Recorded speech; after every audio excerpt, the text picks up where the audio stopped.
Hi friends, welcome to my channel. Very good morning.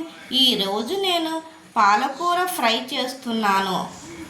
ఏ ఆకుకూరనైనా మనం ముందు కడిగాకే కోసుకోవాలి. ఎందుకంటే కోసిన తర్వాత కడిగితే ఈ ఆకుకూరలోని పోషకాలన్నీ పోతాయి. మరి ఇంకెందుకు పాలకూర ఫ్రై చేసేద్దాం రండి. నేనైతే పాలకూరని కడిగి పెట్టుకున్నానండి. ఇప్పుడు మనం కట్ చేసుకోవాలి. పాలకూర కట్ చేస్తున్నాను ఫ్రెండ్స్.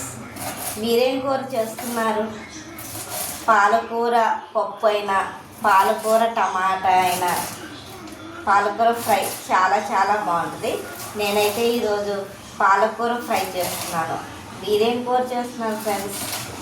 పాలకూరని కోసి పెట్టుకున్నాను. అలాగే ఒక ఉల్లిపాయని తీసుకుని ఉల్లిపాయలను కూడా ముక్కలుగా కట్ చేసి పెట్టుకోవాలి.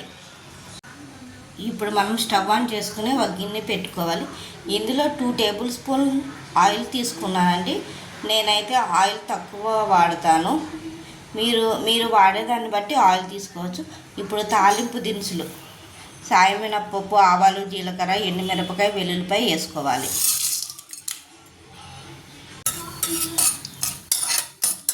తాలింపు దినుసులు దోరగా అయ్యేంత వరకు మనం వేయించుకోవాలి. మనం ఇందులో కోసి పెట్టుకున్న ఉల్లిపాయల ముక్కల్ని వేసుకోవాలి.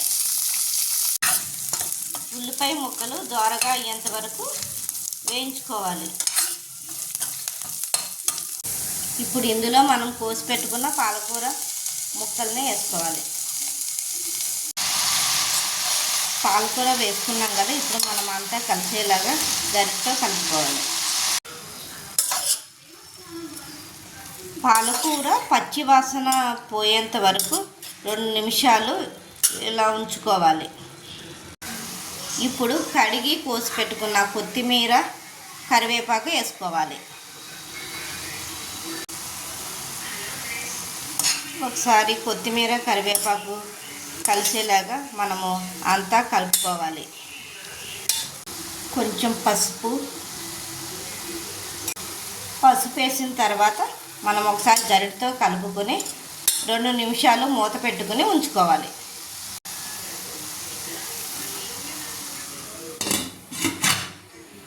మూత పెట్టాను.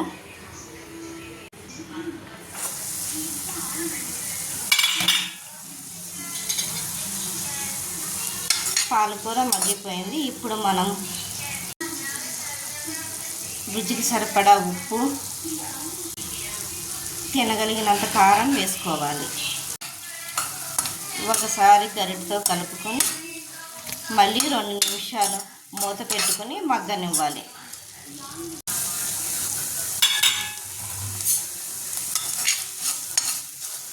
పాలకూర ఫ్రై రెడీ అయిపోయింది. ఇప్పుడు మనం స్టవ్ ఆఫ్ చేసుకొని కూరని సర్వింగ్ బౌల్లో తీసుకుందాం.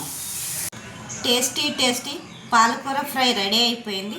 ఇది కనుక మీకు నచ్చినట్లయితే ఒక లైక్, కామెంట్, షేర్, సబ్స్క్రైబ్ చేయండి. ఓకేనా friends? Thank you. By by. Take care. Have a nice day.